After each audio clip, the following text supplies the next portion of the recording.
Welcome to the fascinating world of Korean classical novels. This story takes place during the Joseon dynasty, a former kingdom of Korea, on a cool autumn day when the wind nipped at one's collar. There was a young scholar named Kim who was on his way to the capital city to take the state examination. He was tall and handsome, with kind eyes, and his resonant voice as he read aloud could stir the hearts of many young women. However, he himself was naive to the ways of the world, devoted only to his studies. As the sun began to set, he was still far from his destination, with no sign of civilization, only a desolate atmosphere surrounding him.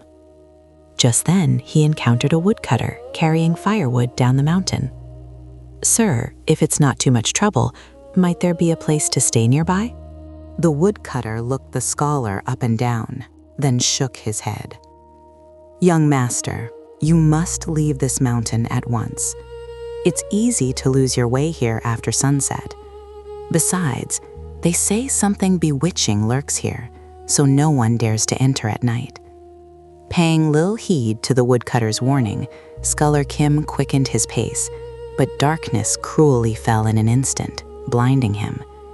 As he wandered in the pitch-black darkness, unable to see an inch ahead, he spotted a faint light leaking from a solitary thatched roof house in the distance. "Ah, I'm saved!" He rushed toward the light with a joyful heart, and there stood a woman, silhouetted against the moonlight.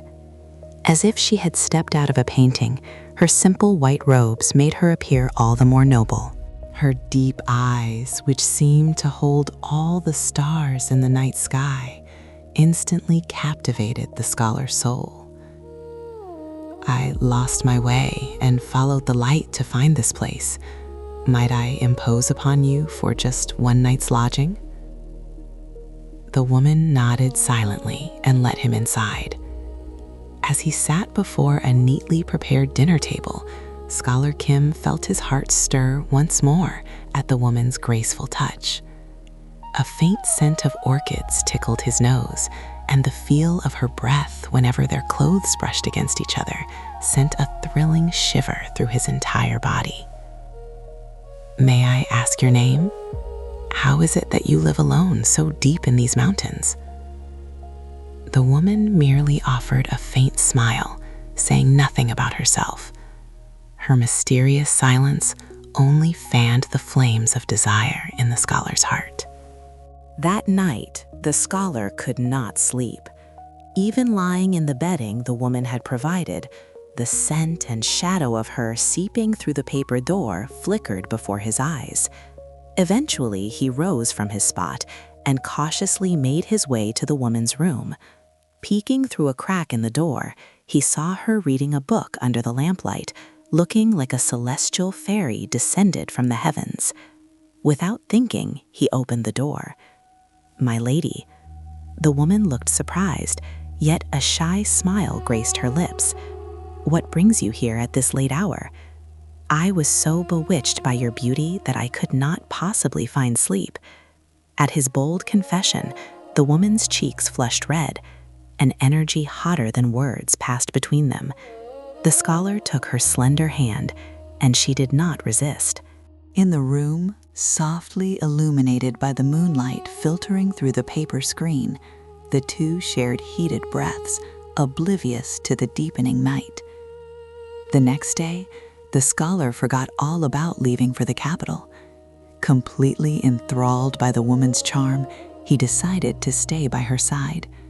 Overjoyed, the woman asked him to make a promise.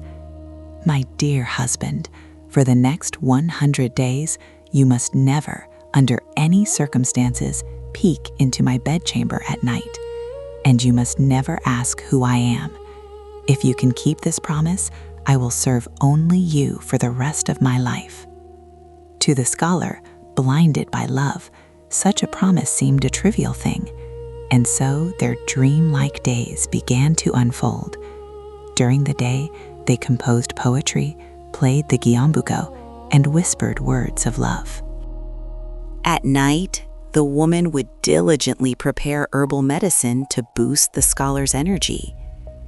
day by day, the scholar's complexion grew healthier and his mind sharper. But in a corner of his heart, a seed of doubt began to sprout. What kind of woman is she to make me so perfect? What does she do every night that requires such a solemn promise? It was the 99th night, with only 1 day left until the promised 100 days were complete.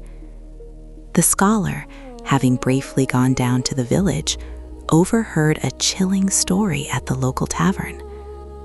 I tell you, young men have been disappearing without a trace lately. It must be a 1,000-year-old fox in disguise, luring them to steal their livers. They say that monster has 9 tails. A cold chill ran down the scholar's spine.